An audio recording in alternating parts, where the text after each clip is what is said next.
Aproveita que você está em pé, abre comigo a palavra de Deus em Joel.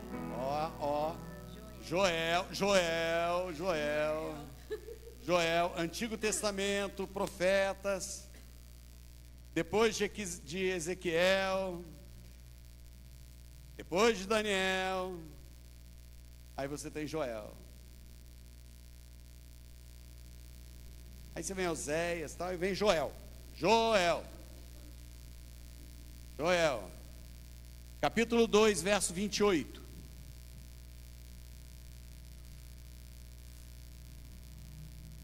Elas não sabiam que eu ia pregar sobre o Espírito Santo.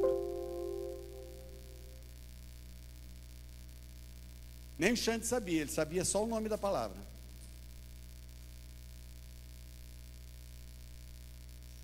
Quando a gente fala que o Espírito Santo está nesse altar, o pessoal não acredita. Meu Deus. É uma comprovação atrás da outra, gente, pelo amor de Deus.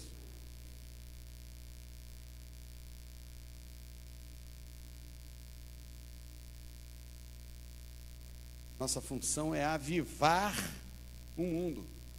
Esse é o chamado dessa igreja, para avivar o mundo. O nome dela não é nome fantasia, é nome de verdade. Vamos lá. E acontecerá depois que derramarei o meu espírito sobre toda a carne.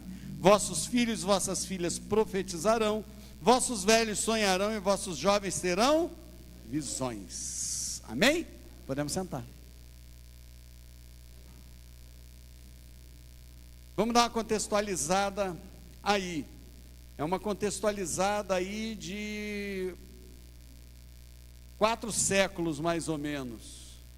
Você tem historiadores que trabalham com esse período de Joel profetizando lá no reinado de Joás, mas você também tem no retorno do exílio, né? Então, reinado de Joás, 9º século antes de Cristo, volta do exílio, 5º século antes de Cristo, e a gente está aí nesse meio.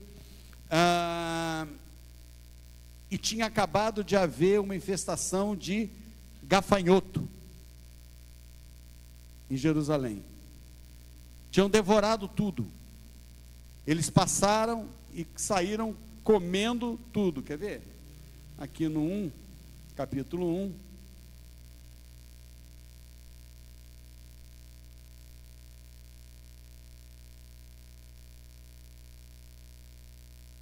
Se você pegar aqui, a partir do verso 4, olha: o que deixou o gafanhoto cortador, comeu o gafanhoto migrador, e o que deixou o migrador, comeu o gafanhoto devorador, o que deixou o devorador, comeu o gafanhoto destruidor. Ou seja, não sobrou nada, eles não tinham comida, sobrou nada ali. E isso fez até com que esfriasse o culto no templo,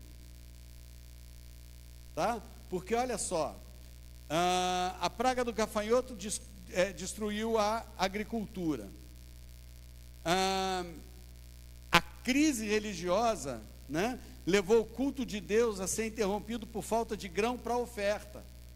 Então não tinha o que ofertar, não tinha culto, né? Diferente de hoje. Hoje não tem o que ofertar, a gente tem culto e a gente oferta o nosso sacrifício vivo, né? E eles viam aquele período como o dia do Senhor. Eles estavam achando que ali era o dia do Senhor. O dia do Senhor para eles era referente a quê? A vinda do Messias para resolver a vida deles, tá? Só que a gente tem também, quando a gente lê essa palavra, esse versículo 28, e acontecerá depois que derramarei do meu espírito sobre toda a carne, vossos filhos, vossas filhas profetizarão, vossos velhos sonharão, e os vossos jovens terão visões. Então, quando a gente tem essa palavra vai se cumprir quando? Porque até você olhar o Antigo Testamento inteiro, o Espírito Santo só vinha sobre quem? Sobre os profetas, sobre os reis e sacerdotes. Ponto, acabou. O Espírito Santo não se manifestava no povo. E quando que isso vai se manifestar? Se a gente pega que é século V, depois da volta do exílio, né? Depois da história de Esther, que eles voltam do exílio, né? Esdras volta, reconstrói o templo, Neemias volta, reconstrói os muros de Israel e os portões, e aí vem Esther, né? E consegue a libertação do povo, né? Junto ao marido, ao Assuero. Bom, o que vai acontecer aqui? Esse pessoal volta, e está tudo destruído, ainda destrói comida, né?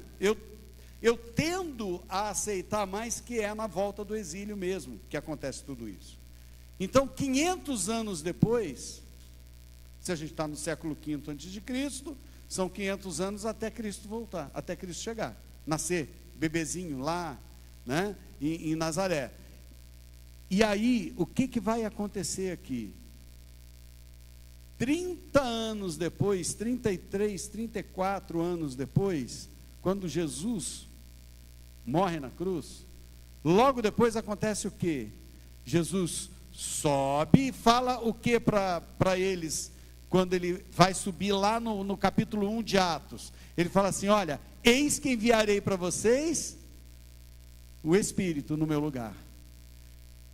Então, Joel aqui, ele estava olhando para quando? Ele não estava olhando para o hoje, ele não estava olhando para o tempo dele, por isso ele é um profeta.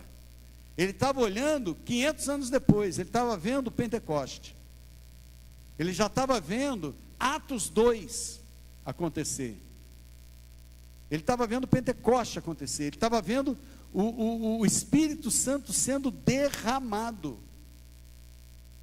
E se a gente olhar hoje, até hoje, o Espírito Santo, ele habita onde? Ele habita em templo, o Espírito Santo? Então, a hora que eu chego aqui, o Espírito Santo está aqui dentro. Quando eu vou embora, eu deixo ele para trás, a gente tranca a porta, vai embora, o Espírito Santo fica aqui dentro. É assim? Não é. Mas deixa eu contar um segredo para vocês. É mais ou menos isso que o católico romano acredita. Tanto que no fundo do altar tem o Santíssimo. E eles acreditam que ali, naquele Santíssimo, que é uma cruz grande, que tem um vidro redondo grande, assim, que tem uma hóstia grande no meio dessa cruz dourada, aquilo é o Santíssimo. Para eles, aquilo é a presença de Deus, e ela fica trancada num cofre no fundo do altar, que só o padre tem a chave, tá? Então aquilo é o Santíssimo. Na hora da missa, quando vai ter a comunhão, que é a distribuição da hóstia, né, para eles lá, o padre vai lá atrás, abre aquele cofre, onde ele vai tirar o cálice que tem as hóstias dentro, o cálice que já tem o vinho dentro, e vai tirar o Santíssimo dali de dentro. Então eles creem que ali, o Espírito Santo ficou ali, ele não está solto, liberado, ele está dentro de cada igreja, só. Mas nós sabemos que não é isso. Ele habita onde? A palavra diz que Deus não habita em templos de pedra, de parede. Ele habita onde? No nosso coração. Então, se o Espírito Santo habita no nosso coração, é sinal que a gente tem que ter essa vida o tempo inteiro, porque é o Espírito Santo que nos aviva. O avivamento vem no mover do Espírito Santo. E se o avivamento vem no mover do Espírito Santo, nós temos por obrigação que nos sentir avivados o tempo inteiro, porque o Espírito Santo habita dentro de mim. Se ele é responsável pelo avivamento, eu tenho que estar sempre no gás, eu tenho que estar sempre forte, eu tenho que estar sempre vibrando. Não que eu não vá entristecer. Eu posso entristecer? Posso, Jesus chorou. Eu posso ter momentos tristes? Posso. Mas não tem que ser o padrão da minha vida. O padrão da minha vida é a alegria do Senhor, que é a minha força. Não é isso que a palavra diz? A alegria do Senhor é a minha força. Tem até um cântico que canta exatamente isso: a alegria do Senhor é a minha força. E eu tenho que viver isso, tá? Agora, quando você olha esse texto, quando ele derrama o Espírito Santo, ele fala que vão acontecer algumas coisas. Vossos filhos e filhas profetizarão. Vossos velhos sonharão e os vossos jovens terão visões. Tá? Eu posso dizer que eu experimento isso. O velho teve um sonho e esse sonho foi realizado esse ano. Algo que eu sonhei a vida inteira. Eu comecei por 2 vezes na minha vida a faculdade de biologia e eu não concluí. E eu era frustrado porque eu não era biólogo. Eu era frustrado. Eu acabei fazendo ciências sociais, me formando em sociologia, trabalhei, dou glória a Deus por isso, foram 20 anos trabalhando com sociologia e por causa dela, dando aula, conseguindo tal, papapá, trabalhando na área de humanas, mas eu tinha uma grande frustração. Eu falava, eu sou um biólogo frustrado, porque eu me sinto um biólogo, eu não me sinto um sociólogo, e eu preciso realizar esse sonho. Aí caiu na minha mão uma matéria para trabalhar aqui em Poços, há 5 anos atrás, que eu falei assim, caramba, é isso. Eu descobri nessa matéria, a matéria mais importante que podia ter numa escola. Aliás, desses penduricalhos que jogaram no ensino médio, eu acho que é o único que presta, o resto pode jogar fora. Mas essa não pode jogar fora, essa tem que ficar. Chama projeto de vida. Se ninguém dá bola para projeto de vida, vocês estão errados. Vocês estão errados. Projeto de vida talvez seja a matéria mais importante do ensino médio. Se você prestar atenção nas aulas, e eu posso falar prestar atenção nas aulas mesmo, por quê? Porque projeto de vida, quando chega para a gente, está pronto. O professor não faz planejamento nenhum dele. O planejamento, o plano de aula já vem pronto, aula por aula. São 40 aulas planejadas que já chegam para a gente numa apostila. É aquela aula, a aula 1 é essa, a aula 2 é essa, a aula 3 é essa, porque tem uma sequência lógica ela. Tá? E se você pegar projeto de vida do 1º ao 3º ano do ensino médio e fizer direitinho, quando você chegar no 3º ano do ensino médio, você vai falar assim, ano que vem eu já sei o que eu vou fazer. Não vai ficar como muito aluno chegava para mim no 3º ano e falava assim, professor, em dezembro acaba a aula, o que eu vou fazer ano que vem? Eu falei, sei lá, cara, você não planejou a tua vida? E o projeto de vida ajuda isso. Por quê? Porque ele ajuda a gente a lembrar, ajuda o aluno a lembrar uma coisa que tiraram da cabeça dele, que ele podia sonhar. Você pode ter um sonho. Você pode sonhar. Você pode ter desejo de fazer alguma coisa, de ser alguém na vida. E deve, não só pode, deve. Projeto de vida, quando eu passava lá a folhinha no primeira aula, que a gente passava a folhinha perguntando assim, qual é o teu sonho? Escreve aí qual é o teu sonho. 90% vinha escrito, sabe o quê? Ser rico. Mas ser rico é sonho? Ser rico é consequência, não é sonho. Eu não tenho que sonhar em ser rico. Eu tenho que sonhar em o que eu vou fazer para ser rico. Porque ser rico não é sonho. Traficante é pobre e ele presta para alguma coisa nessa sociedade, o que adiantou ele ser rico? Por que ele mora numa fortaleza que tem tudo ali dentro? Tem boate, cinema, tem academia. Por que ele mora numa fortaleza? Vocês já viram quando estoura uma biqueira? O traficante mora numa fortaleza imensa. Aí eles falam assim, ostentação. Não é ostentação não, é porque ele não pode pôr a cara na rua, porque se ele puser a cara na rua, o próprio parça dele mata ele para poder assumir o lugar dele. Então ele constrói o presídio dele. Ele constrói o presídio dele. Aquilo é a prisão do traficante. Ele se autoprende. Eu não posso sair daqui, porque vão me matar. Então, eu quero ir para a piscina, constrói uma piscina para mim. Eu quero ir para uma boate, constrói uma boate. Pega um cômodo imenso aí, faz uma boate aí, com luz, com som, com tudo. Eu vou chamar a turma para vir aqui para dentro, para dançar comigo, para fazer. E eu quero uma sala de projeção de vídeo, e põe lá, porque eu vou chamar o pessoal para ir comigo no cinema, na minha casa, e porque não pode sair. Agora, o Espírito Santo, ele veio para a gente para quê? Para nos libertar. Eu não posso ficar preso nesse mundinho. Eu tenho que sair desse mundinho, eu tenho que descobrir que tem um mundo para eu viver. Eu falo com meus alunos de primeiro ano de ensino médio, eu falo assim, vem cá, se eu trouxer para a sala, eu acho que eu falei na turma de vocês isso, se eu trouxer para a sala um bolo de, vários bolinhos de dinheiro com R$70, e pedir para você me dá R$3 e leva um bolinho de 70. Falei isso na época, você não lembra? Eu acho que eu falei. Eu coloco aqui um monte de bolinho de nota, R$70 em cada uma, 7 notinhas de R$10. Aí eu falo para você quer um bolinho desse? Me dá R$3, você leva um bolinho desse para casa. Aí o pessoal acha que é pegadinha, né? Eu falo, não é pegadinha não, pensa bem. Não é lucro, você vai ganhar quanto? R$67, não é lucro. É lucro. E aí eu pergunto, por que você não faz isso com a tua vida?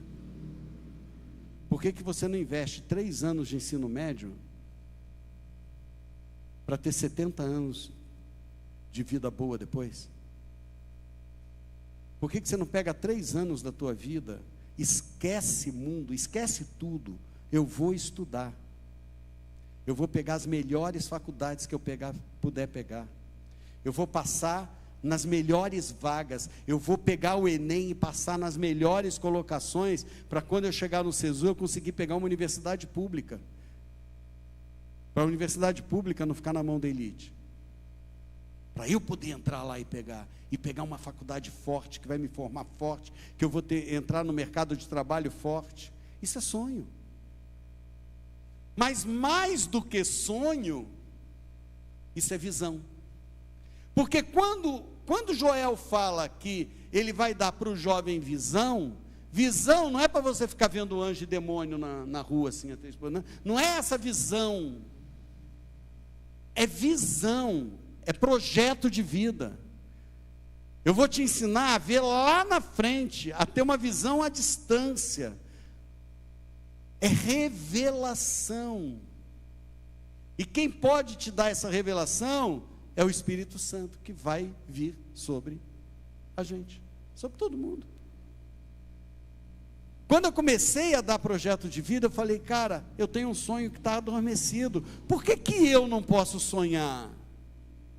Por que eu não vou realizar o meu sonho?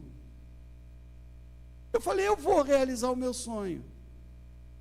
Está vendo? O projeto de vida não serviria para mim só lá, serviu para mim com 60 anos de idade. E com 65 anos eu me formei. E hoje Deus mandou mais uma na minha orelha, que eu estou pensando aqui, eu estou desnorteado até agora com o que Ele mandou. Mas tudo bem, ainda vem mais coisa aí pela frente. Porque Ele me deu mais um sonho para conquistar. E aí é sonho, porque os velhos terão sonhos, mas vocês terão visão estratégica. Essa é a visão do Espírito Santo para a vida de cada um de vocês, visão estratégica. Visão estratégica.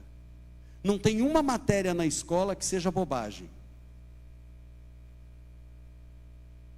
Não tem uma matéria na escola que seja bobagem. Por quê? Porque quem está na escola ainda não definiu profissão, carreira. Definiu? Não definiu. Então, eu tenho que ter matéria que prepare o cara que vai para a engenharia, mas eu tenho que ter matéria para aquele que vai para a enfermagem. Mas eu tenho que ter matéria para aquele que vai para a área de humanas, administração, economia. Então, nada daquilo é bobagem. E tudo daquilo você continua usando no restante da sua vida, para qualquer coisa. Todas aquelas matérias, elas se enquadram no nosso dia a dia. Quando a gente olha para a sociedade, a gente olha que a sociedade tem um grupo que forma a sociedade, que é a família, certo? E tem um pensamento antigo que se falava, que infelizmente não se fala mais, mas deveria falar ainda e falar muito, que é o seguinte: a família é a célula da sociedade. Eu não sei se alguém já ouviu isso. A família é a célula da sociedade. Aí você para e fala assim: legal, o que é uma célula? Vamos definir a célula lá que você estuda na biologia, né? Vamos lá, eu tenho duas da área de saúde aqui, duas da área das biológicas aqui. Qual é a definição de célula? Célula é a unidade morfofisiológica de um ser vivo, de um organismo vivo. Legal. É a unidade, ou seja, a partir dela, o conjunto dela forma o organismo. Legal. Unidade morfo. Morfo é forma.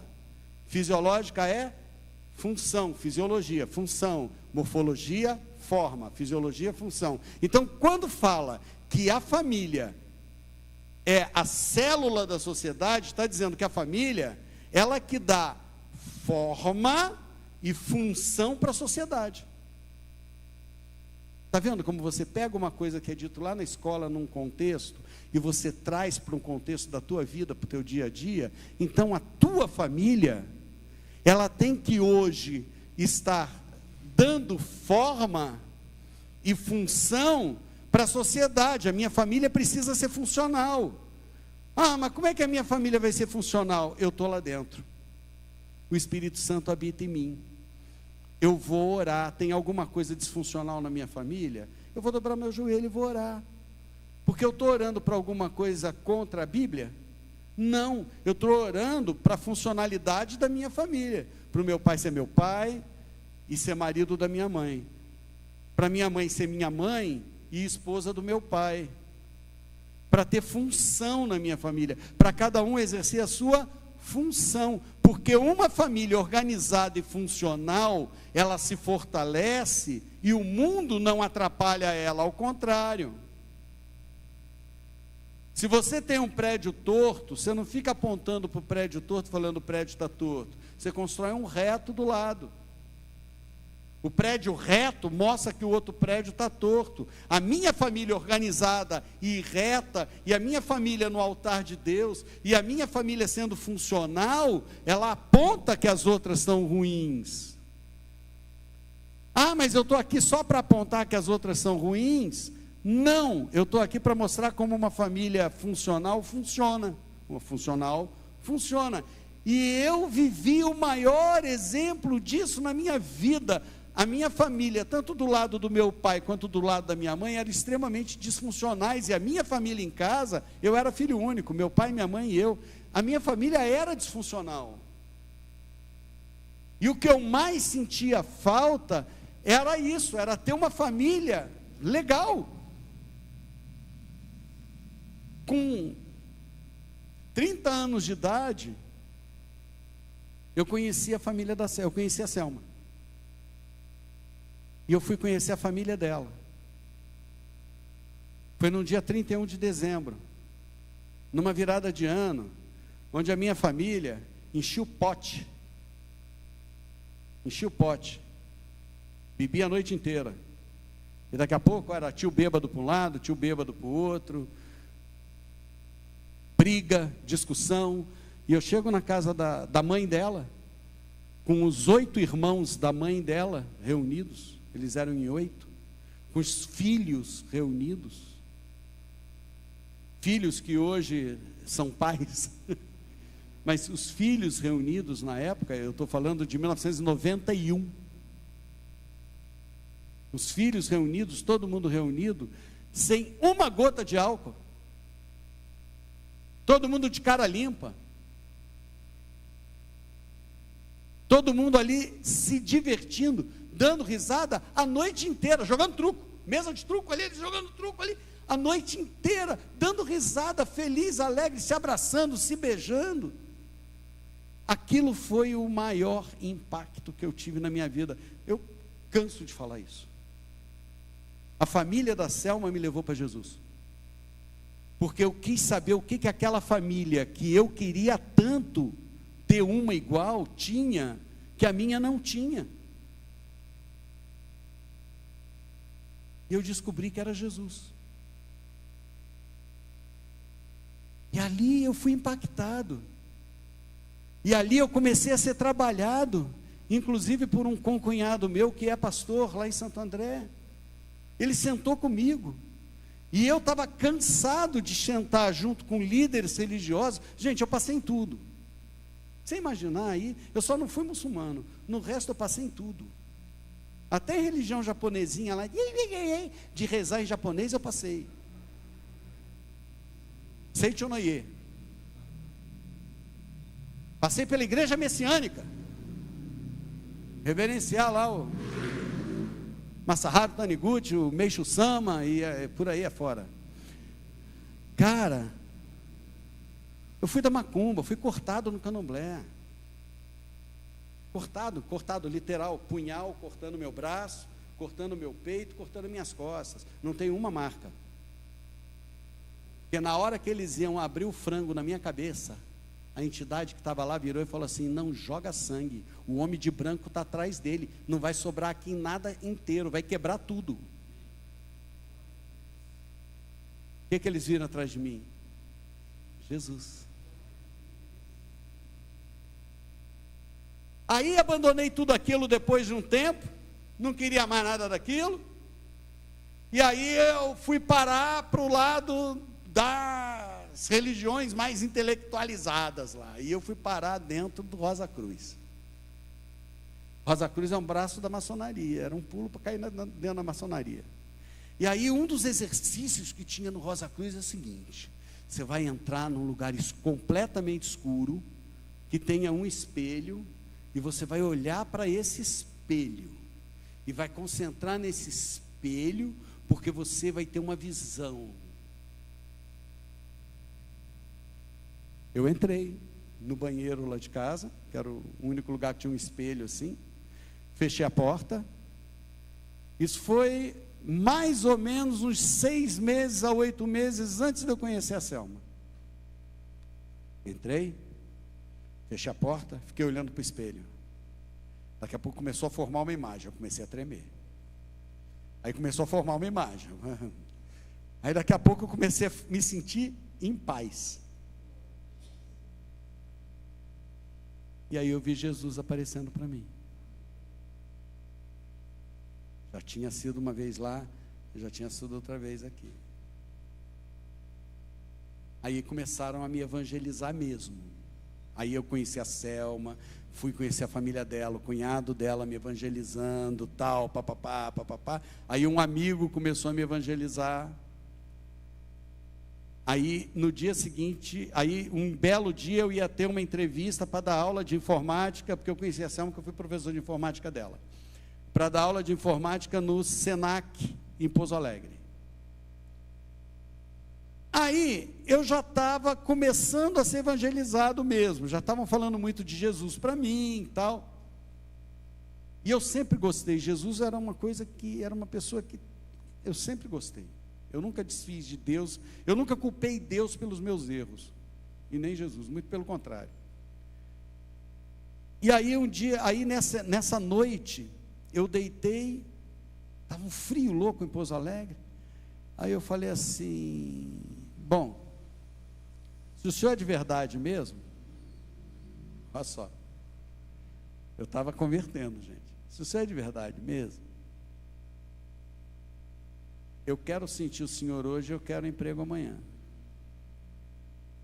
Daqui a pouco, não deu muito tempo, eu senti um corpo se deitando sobre o meu corpo. Eu estava deitado de barriga para cima, se deitando sobre o meu corpo e me abraçando. Eu não sei como é que o braço dele passou por baixo do colchão, assim, no meio do colchão, e eu senti a mão dele me abraçando nas costas e me apertando. Não falou nada. Eu não ouvi uma palavra. Eu só senti esse abraço, uma paz, uma tranquilidade, e eu adormeci com esse abraço.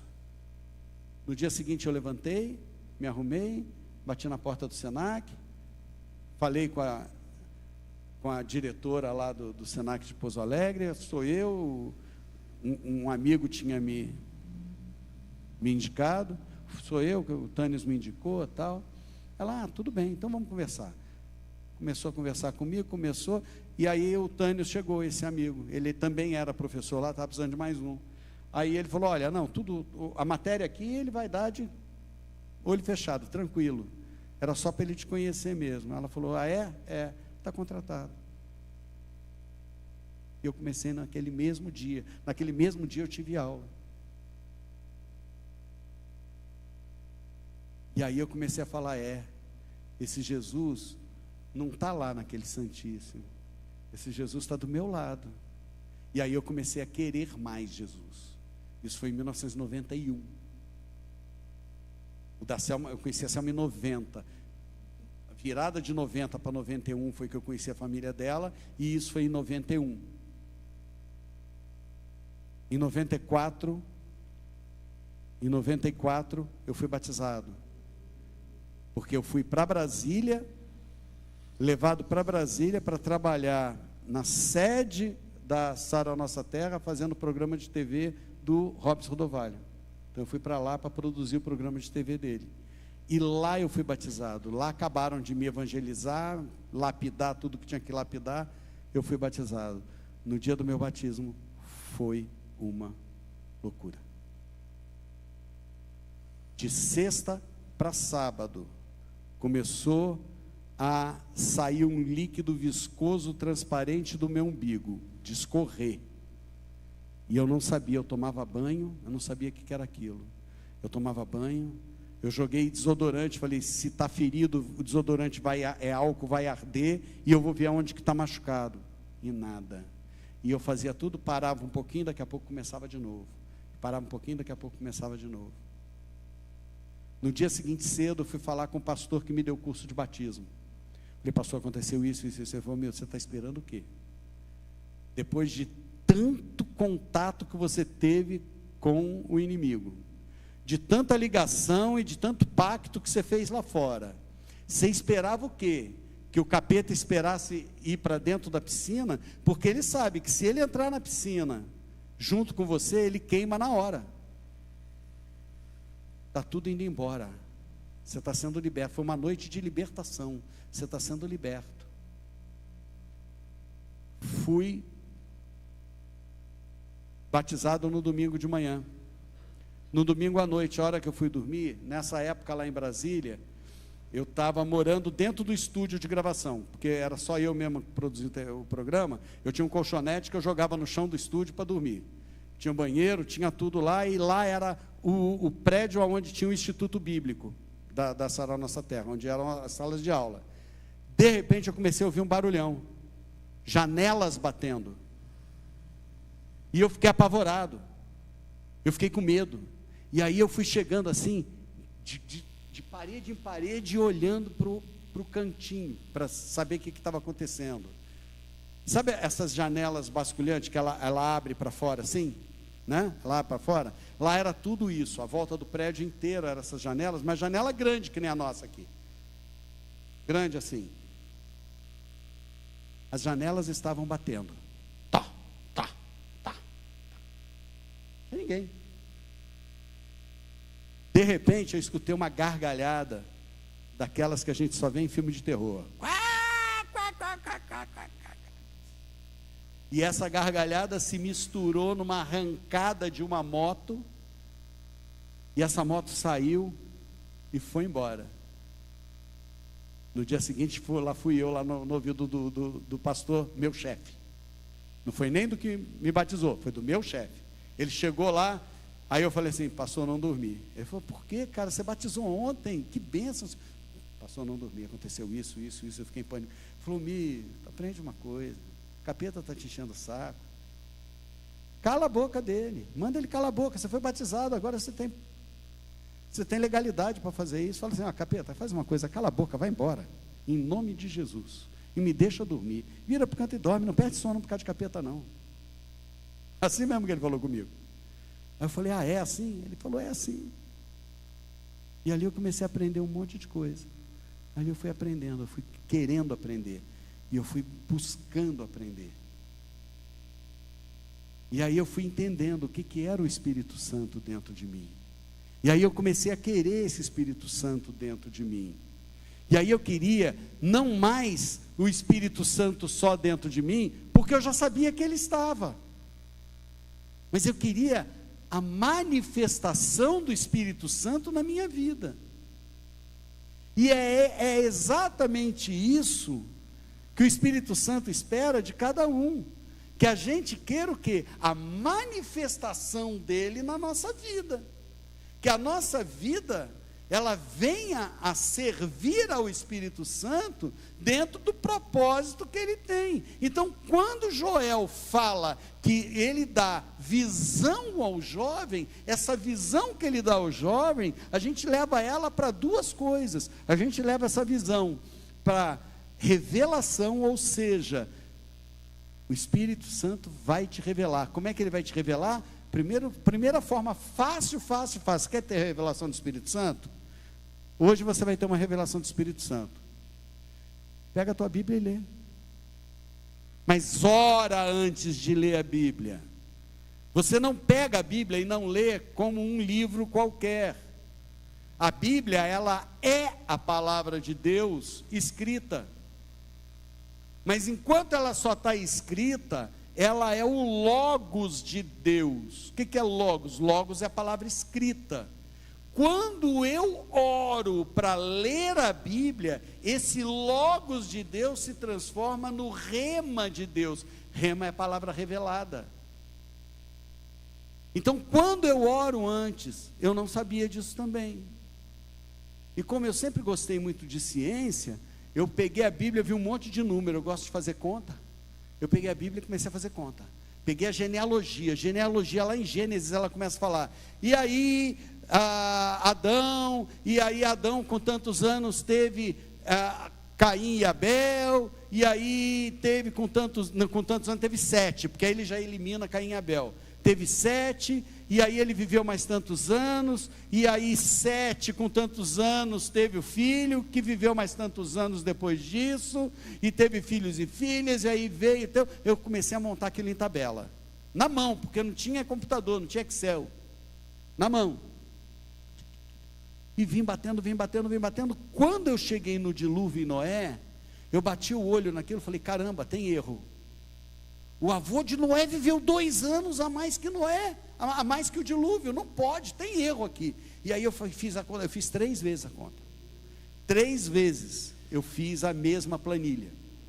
No dia seguinte, tinha um senhor que estudava lá no Instituto Bíblico, e eu falei com ele, falei, vem cá, peguei um erro na Bíblia. Aí ele riu para mim e falou, meu, que erro que você pegou na Bíblia? Eu falei, peguei um erro, olha aqui. O avô de Noé, ele viveu 2 anos depois do dilúvio. Ele falou, não, está errado. Não, eu fiz a conta, eu fui acompanhando aqui na Bíblia, fiz a conta, 3 vezes a planilha aqui. As 3 planilhas montadas aqui, 3 vezes, igualzinho, o mesmo erro.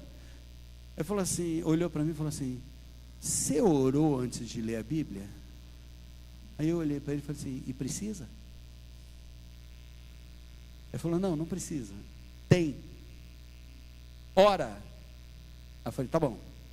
Naquela noite, todo mundo foi embora, Instituto Bíblico fechou, fui lá, tranquei cadeado, voltei lá para o meu estúdio, sentei lá na prancheta, sentei na minha banqueta, peguei a Bíblia e falei assim, é assim, então vou orar. Aí eu orei do jeito que ele me ensinou, orar e pedi para o Espírito Santo revelar para mim. E aí eu orei e pedi para o Espírito Santo. Hoje me ensinaram que a Bíblia não erra. Hoje me ensinaram que a Bíblia não erra. Isso foi logo depois do meu batismo. Me ensinaram que a Bíblia não erra. Eu estou duvidando. Me mostra. Aí eu comecei a fazer de novo. E o avô de Noé. morreu no ano do dilúvio. Eu errava a mesma conta. Eu errava a mesma conta. As 3 vezes eu errei a mesma conta no mesmo lugar. Mas quando eu tive o rema de Deus, a explicação do Espírito Santo, o mover dele no meu coração, abrindo a minha mente para enxergar a palavra revelada, aí apareceu para mim, aí ela, puf, tá aqui. Então, não lê a Bíblia por acaso, não pega assim, eu vou ler para dormir, chamar o sono, pegar a Bíblia para chamar o sono. Não faz isso porque a palavra tem poder. Eu vou pegar a Bíblia para chamar o sono, aí o capeta aproveita e fala, então na hora que você pegar a Bíblia agora você vai ter sono, e ele vai te dar sono na hora da Bíblia. Eu vou pegar a Bíblia para ter revelação, porque o Senhor mandou Joel escrever que eu teria visão, que eu teria revelação e que eu teria propósito, porque revelação também é propósito. Com revelação eu passo a entender o propósito. E tem uma coisa que eu tenho falado em tudo quanto é culto aqui, vocês já ouviram isso com certeza. Deus não tem um propósito para cada pessoa na face da terra. Deus tem um propósito. O propósito de Deus é edificar o reino na terra, para que a gente viva nesse reino, edificado por Ele, com Ele governando para sempre. Então Deus tem um propósito. Quando eu entro no propósito de Deus, de ajudar a edificar, de participar da edificação do reino de Deus na terra, eu passo a ter um propósito. Você entendeu por quê? Que cada um tem um propósito? Porque o meu propósito, quando eu entro para edificar o reino, é diferente do teu propósito que entra para edificar o reino. Porque senão todo mundo fazia a mesma coisa. Vamos entender edificar o reino como construir um prédio? Se todo mundo for pedreiro, quem faz a eletricidade? Quem faz o encanamento? Quem faz a pintura? Não. Então, depois que a gente entra no propósito de construção do reino, a gente passa a ter cada um o seu propósito ali dentro, o seu ministério. Entendeu de onde que vem ministério? Você quer ter um ministério com Deus? Entra no propósito de edificar o reino. Agora tem que entrar. Cruzar o braço em apatia e não fazer nada, esperando que o reino... o Espírito Santo está trazendo, eu já estou salvo mesmo, porque eu já confessei Jesus, eu já estou aqui, já estou garantido. Judas também estava garantido.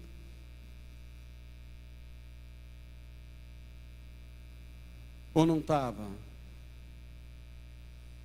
Jesus convidou, ele aceitou ou não aceitou? Então ele estava garantido, não é? Quem aceita Jesus está garantido? Ele foi para o céu? Foi para o inferno, suicidou.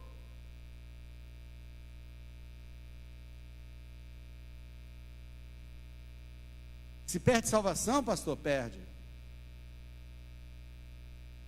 Os calvinistas não acreditam não. O calvinista acredita que uma vez que ele aceitou Jesus, ele está salvo para sempre, pode voltar para a cervejinha, pode voltar para o boteco, pode voltar, mas ele já está salvo, porque ele já aceitou Jesus. Esse é o pensamento calvinista. O calvinista acredita que Deus criou alguns para irem para o céu e outros que ele já criou para ir para o inferno. Esse é o pensamento calvinista. Vai olhar e vai ver a palavra de João Calvino é exatamente em cima disso. É o predestinado. Uns são predestinados ao céu, outros à perdição. Gente, pelo amor de Deus, que pai que faz um filho para se perder? Nenhum, não tem fundamento isso. Não tem fundamento Deus criar alguém para mandar para o inferno, para povoar o inferno. Esses aqui eu vou povoar o céu, esses aqui eu vou povoar o inferno. Não tem fundamento isso. Isso é pensamento calvinista. A gente perde, sim, a salvação. Porque senão, nas cartas em Apocalipse, Deus não falava assim: ao vencedor, ao que perseverar, ao que conseguir, ao que chegar lá. Olha as cartas, são 7 cartas que ele escreve às 7 igrejas da Ásia. É Jesus que dita. Então não pode dizer nem que foi um desvairio de João quando escreveu o Apocalipse. João estava vendo Jesus e Jesus disse assim: ó, escreve ao anjo de Éfeso, da igreja que está em Éfeso. E aí editou a carta inteira. No fim, avisa ele. No fim, avisa ele. Então eu tenho que ter postura. Eu tenho que ter postura. Um jovem que teve postura, Davi. Não vou nem ler o texto todo, vocês vão pegar para ler depois o texto de 1 Samuel 17. Não vou ler, tá? Você vai pegar lá e ler 1 Samuel 17, de 24 a 51. Depois manda no grupo deles, Xandão. 1 Samuel 17, de 24 a 51. Tá? Só algumas frases de Davi, que era jovem, era um menino ainda pastoreava as ovelhas. Olha aqui. Ele chega lá para levar comida para os irmãos, quando os filisteus estão lá, e Golias está lá afrontando o exército, né? Frase de Davi, olha aí: quem é, pois, esse incircunciso filisteu para afrontar o exército do Deus vivo? Menininho acredita-se que Davi tinha em torno de 1,5 metro, e que Golias chegava quase a 3 metros de altura, ou seja, ele batia no umbigo de Golias.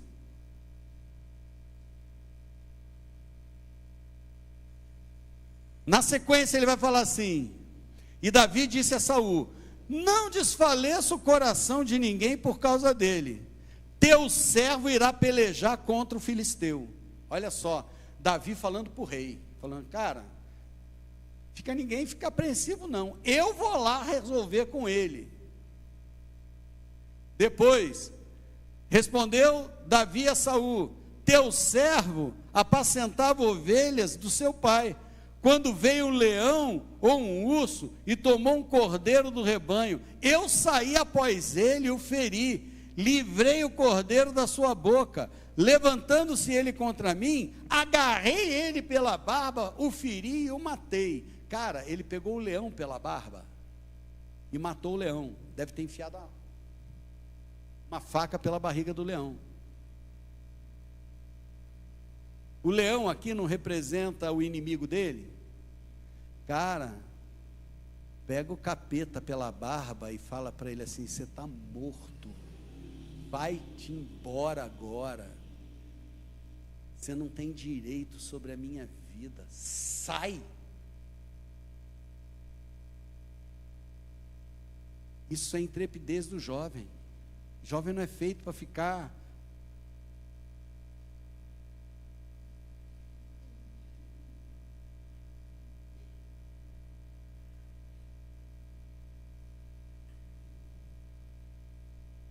não, que isso, cara,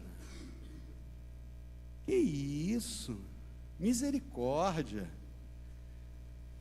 Disse mais Davi: o Senhor me livrou das garras do leão e da do urso, e ele me livrará das mãos desse filisteu. Olha como é que ele estava louco para ir à batalha mesmo.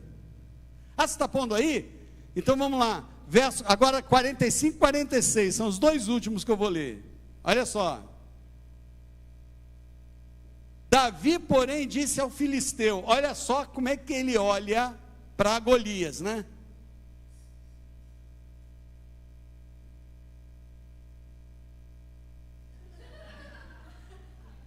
Sobe.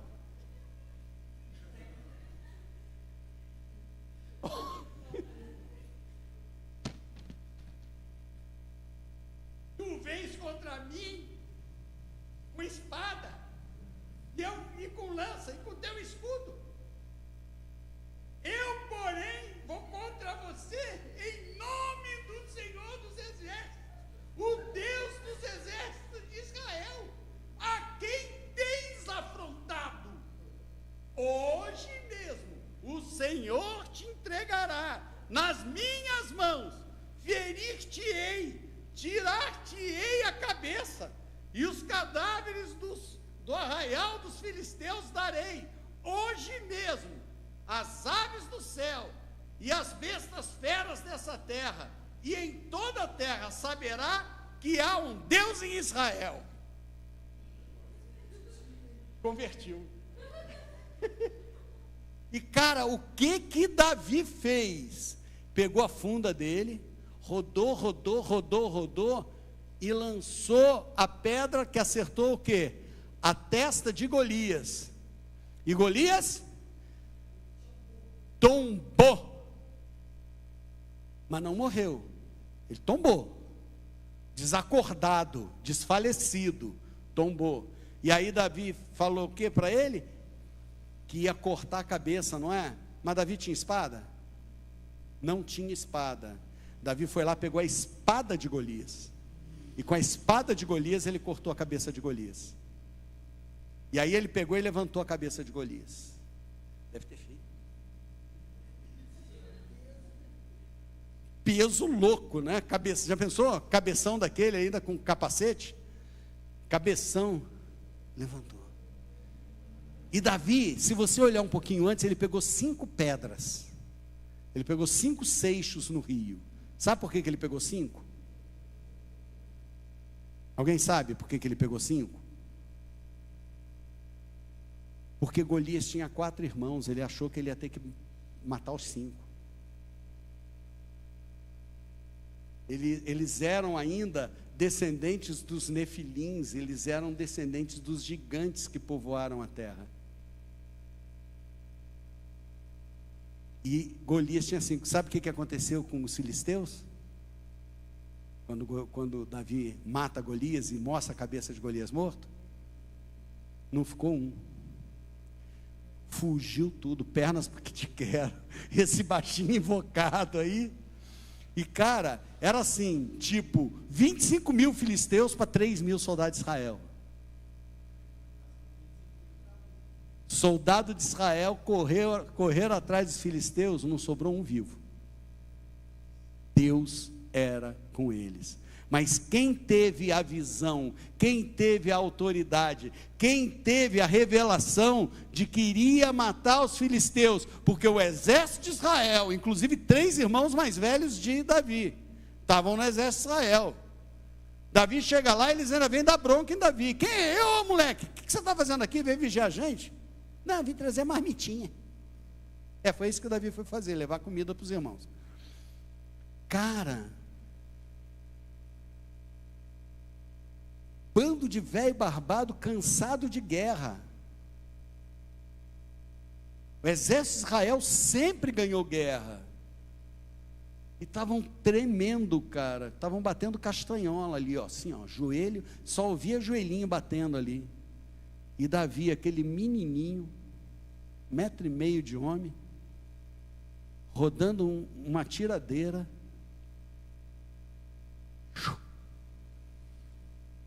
matou. O que é isso? Visão. Isso é visão. E Deus tinha dado visão para Davi, por quê? Porque Davi tinha sido ungido rei. Ele já tinha sido ungido rei, mas ele ainda tinha um rei que estava no posto, que era Saul. Agora olha só, falei para você que visão, revelação e propósito são sinônimos, não falei? Sinônimo semântico, sinônimo de sentido. Olha aqui, visão é o que fazer. Eu tenho uma visão, eu tenho que fazer aquilo. Revelação é como eu vou fazer. E propósito é por que eu vou fazer. Eu vou fazer não é nem porquê, é para quê. Qual é o propósito da minha ação? Qual é o propósito da minha ação? Então essa visão, revelação e propósito, ela foi entregada por Deus aos jovens para quê? Para identificar as áreas da sociedade aonde o reino ainda não chegou. Vocês estão no meio das escolas, das faculdades, vivendo no meio de muita gente fora da igreja.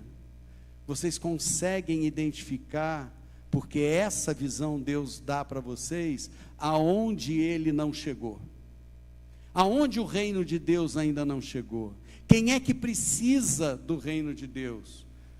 Família, amigos, colegas de escola, de faculdade, de trabalho. Aonde que eu vou encontrar falta do reino de Deus? É lá que eu vou fazer a diferença, porque eu sou sal da terra e luz do mundo. Você é sal da terra, você é a luz do mundo. Sal serve para aguçar o sabor da comida. Você sente quando a comida falta sal, mas você não percebe quando está no sal ideal. Por quê? Porque o que vale é a comida ter sabor, e não aparecer o sal, a salmoura. É a comida ter sabor. E você vai perceber lugares aonde falta esse sal, que é o reino. Você vai sentir, e você vai temperar isso, porque você vai ter a visão para temperar isso, e você precisa fazer isso. Vocês acham que nós velhos ainda tem todo o vigor que o jovem tem para fazer? A gente tenta, mas o vigor é de vocês. Ou vocês vão esperar o dia que a gente for embora para falar assim: e a igreja caiu na mão da gente, agora a gente faz o quê? A igreja já está na mão de vocês. A igreja já está na mão da juventude. Porque vocês são o motor que nos levam a aprimorar o que a gente traz para entregar no altar. Porque a gente ainda sente a responsabilidade de trazer o que tem de melhor, a melhor feijoada, aquela feijoada que eu falo que é feijoada de senzala, aquela completa, aquela que tem de tudo, aquela feijoada farta, que você sai dali, comida sólida, que enche, que alimenta. Para quê? Para que eu vou te alimentar? Para você ser alimentado, cruzar o braço e ficar só fazendo o quê? Nada.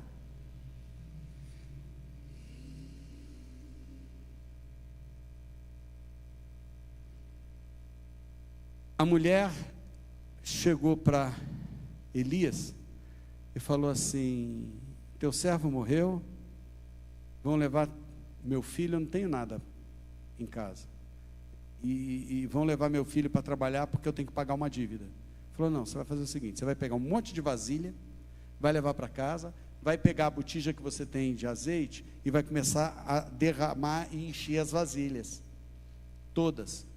Ela nem pestanejou, ela foi lá, pediu para o filho: ó, vai lá pela vizinhança inteira, pede um monte de panela, vasilha, pega tudo que puder pegar e traz para cá. Trouxe.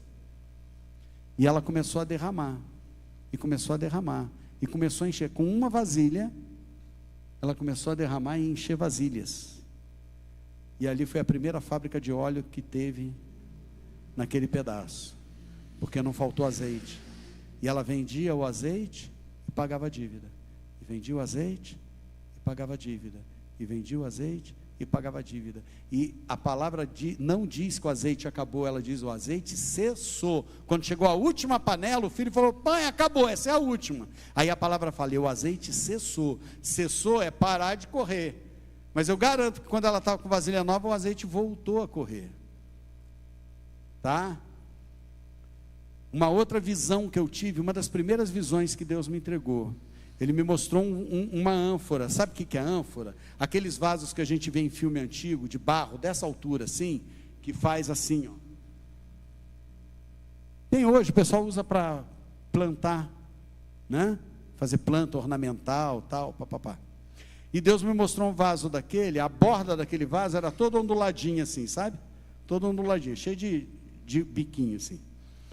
E enchendo de óleo. De repente o óleo encheu o vaso todo e começou a transbordar.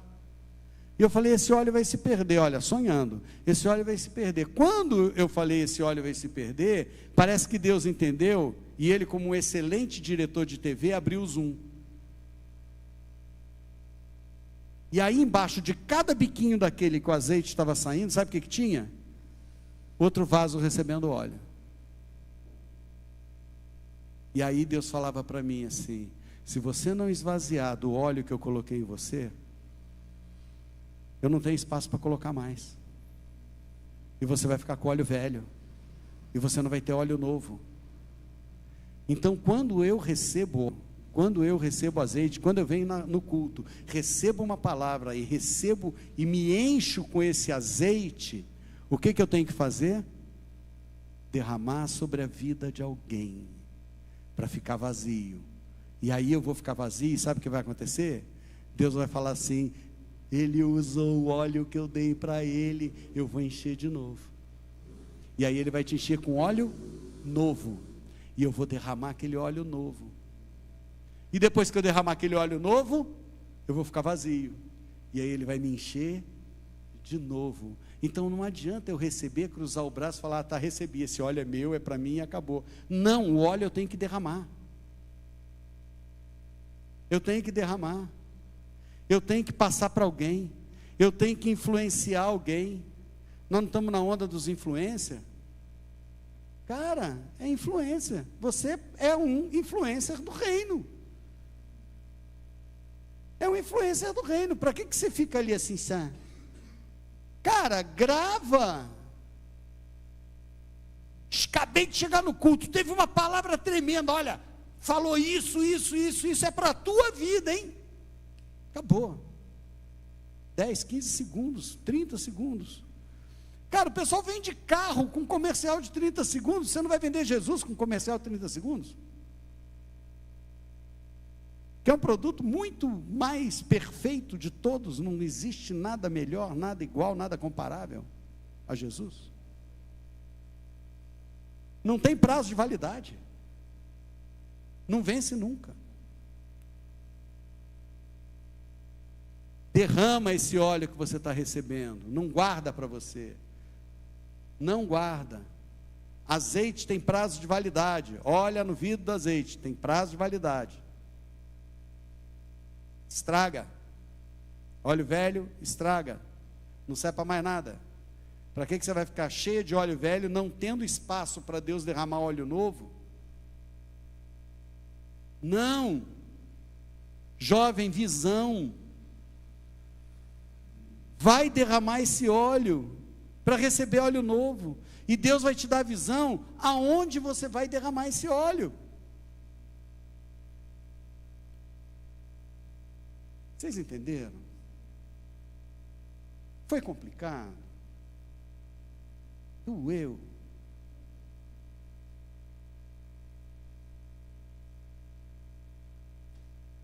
Faz uma coisa para nós. Tem um monte de folhinha ali. Uma para cada um e uma caneta. Cara, professor, se não dá atividade, não é professor. Se professor não dá atividade, não é professor.